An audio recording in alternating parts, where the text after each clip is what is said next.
सुन लें कि बहरहाल कोई 6 लाख तक अमवात पहुंच चुकी हैं और जहां अमेरिका नंबर 1 है, ब्राज़ील दूसरा नंबर और इंडिया तीसरे नंबर आ चुका है।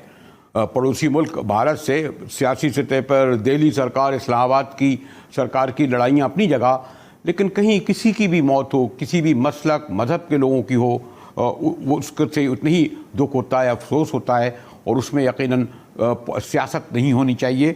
इसीलिए मैंने जहाँ मुंबई में सीनियर सहाफ़ी मुंबई मिरर की श्रुति गुम्पति को दावत दी है और साथ ही साथ मैंने लंदन से अत्तर काज़मी को सीनियर जर्नलिस्ट BBC से वापस रहे इसलिए बुलाया है कि उन्होंने यानी बरतानिया से ये खबरें आ रही हैं कि एक ऐसी अब वो वैक्सीन तैयार करने में कामयाब होने जा रहे हैं जिससे इस मूजी बीमारी जो लाखों लोगों की जान ले चुकी है उससे निजात मिल सके।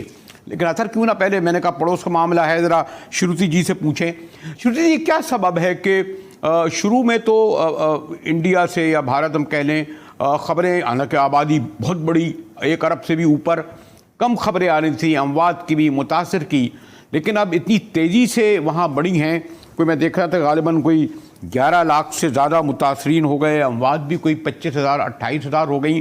क्या लोगों ने लॉकडाउन को फॉलो नहीं किया? गवर्नमेंट अपने रिसोर्स इस्तेमाल नहीं करती? क्या सबब है श्रुति जी?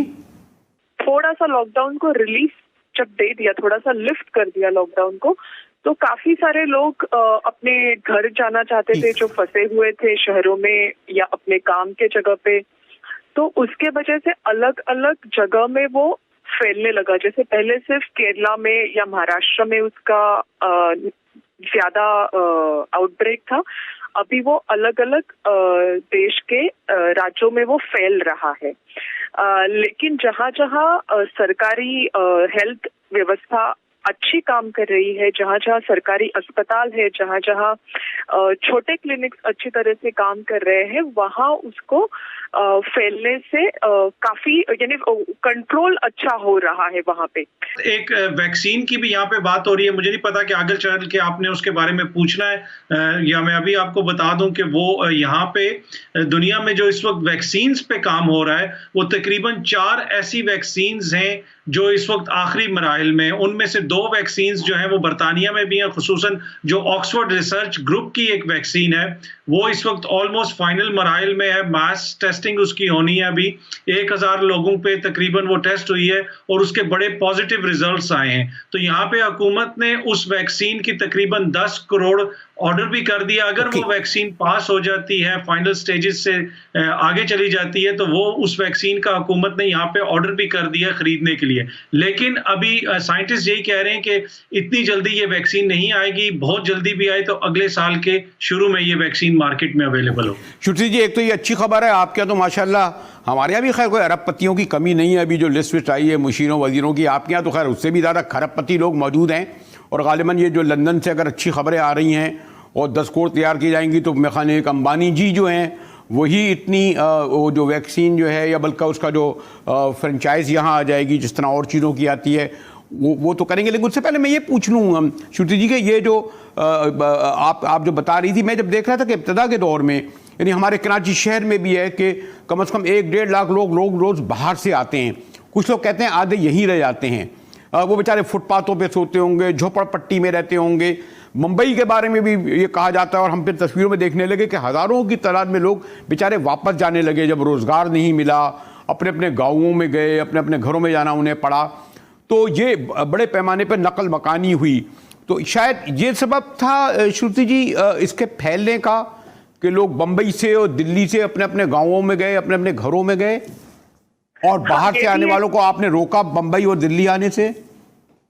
ये भी एक कारण था क्योंकि शुरू में सिर्फ लोग अलग अलग कंट्री से वापस आ रहे थे मुंबई, तो उनपे ध्यान रखा जा रहा था। एयरपोर्ट पे उनका चेकिंग हो रहा था, स्क्रीनिंग हो रहा था और उनको क्वारंटीन किया जा रहा था। लेकिन जो लोग बाहर निकल गए मुंबई से, ये रोजगार ना होने के वजह से या डर के वजह से, तो काफी सारे लोग हो सकता है कि वो कोरोना का फैलाव वहाँ उनके गाँव में हो गया या उनके जहाँ उनके स्टेट से, उनके घर के यहाँ, वहाँ हो गया। ये तो पॉसिबिलिटी बिल्कुल ही है, क्योंकि अभी मुंबई का अगर आप देखेंगे रेट है जो, वो एक स्टेडी हो गया है। मुंबई में ना केसेस बढ़ रहे हैं ना कम हो रहे हैं। मुंबई का एक प्लेटो कह सकते हैं हम कि हम लोग हिट कर दिया और अच्छी तरह से कंट्रोल कर दिया है। तो जैसे पहले हॉस्पिटल्स की कमी होती थी, बेड्स की कमी होती थी मुंबई में, पेशेंट्स बढ़ रहे थे, तो अभी वो सिचुएशन नहीं रही। अभी वो सिचुएशन बदल गई है। अभी इजीली बेड्स मिल जाते हैं लोगों को, एडमिशन हो जाता है हॉस्पिटल में। लेकिन जो लोग यहाँ से बाहर गए हैं, तो रूरल एरिया में थोड़ा उनको प्रॉब्लम है, हेल्थ सिस्टम कम होने के वजह से, या हेल्थ सिस्टम मुंबई की जितनी तगड़ी ना होने की वजह से उसका फैलाव बाकी के स्टेट में हमको ज्यादा दिख रहा है। और अच्छा श्रुति, एक और मैं इंपॉर्टेंट बात बहुत ही स्पेसिफिक जल्दी से आपसे पूछ लूं। आपको, मुझे इल्म है कि अगर आप चाहें तो एक आर्टिकल 1000 उसका भी ले सकती हैं और एक वन लाइनर भी कह सकते हैं। मईशत पर, जो हिंदुस्तान की दूसरी बड़ी मईशत कहलाई जाने लगी थी, उसके कितने असरात पड़े हैं? यानी जो हमारी जीडीपी जैसे कम हुई है, या जो बेरोजगारों की तादाद बढ़ी है, ये क्या बहुत तेजी से बढ़ी है या काबू में है श्रुति जी? ये काबू में है, ऐसा अभी तक नहीं बोल सकते, क्योंकि कुछ ऑफिशियल नंबर सरकार ने दिया नहीं है। लेकिन दिख रहा है जैसे कि पूरा लॉकडाउन अभी तक खत्म नहीं हुआ है, पार्शियली लॉकडाउन लिफ्ट किया है। मुंबई का जो मेन जिससे लोग ट्रैवल करते हैं, लोकल ट्रेन, वो चालू नहीं हुई है। तो काफी लोग ऑफिस जाना भी चाहते हो तो वो पहुंच नहीं पाएंगे। तो पूरी तरह से बिजनेस चालू नहीं हुआ है, मार्केट सब चालू नहीं हुए हैं। और मुंबई में मैक्सिमम जो काम होता है वो सर्विस सेक्टर में होता है। तो सर्विस सेक्टर में लोग ट्रेन से ही ट्रैवल करके पहुंच पाते हैं। जिनके पास खुद का व्हीकल है वो बात अलग है, लेकिन ऐसे बहुत कम लोग हैं। ठीक है, तो लोग पहुंच नहीं पा रहे। सॉरी, अच्छा, अगर यही मैं आपसे पूछूं, आपको ही पता है कि लंदन में तो इतने बड़े पैमाने पर गाड़ियां आती थी कि एक जमाने में लोग गाड़ियां बाहर खड़ी करने लगे थे, कि गालिबन 20 पाउंड लगा दिए गए थे ना कि जो अंदर आएगा, तो लोगों ने कहा बाहर जाओ और फिर टैक्सी में बैठ के। तो अब क्या लंदन पे जो एक पूरा हब था बिजनेस का, सियाहत का, इकोनॉमी का, और जैसे मैंने कहा कि 5000 पबी, अगर आप समझें जिस तरीके से वहाँ होता है, उसका कितना असर पड़ा? अनएम्प्लॉयमेंट कितना बढ़ी? और बहुत ही स्पेसिफिक मैं आपसे वही कहूँगा कि मुझे गुफ्तगू समेटनी है एक आध मिनट में, अगर आप ये कहें, और अब क्या सूरत हाल है अथर?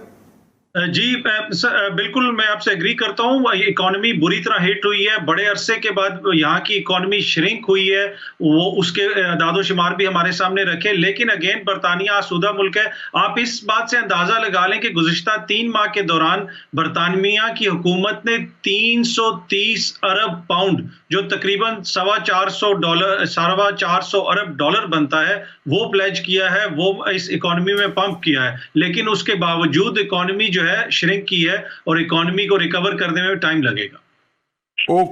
ओके अथर कादमी। और मैंने कहा जरा, आपने पाकिस्तान की बात तो हो ही रही थी, और लंदन मतलब ये कि हम एक लिहाज से पूरी दुनिया, बहरहाल हिंदुस्तान आबादी के एतबार से एक बहुत बड़ा मुल्क, उस पास से तो इन दोनों मुल्कों को पता चला कि इंडिया में कितनी सूरत हाल इस वक्त ख़तरनाक, क्योंकि 30 नंबर पर आ गया, लंदन खुल रहा है।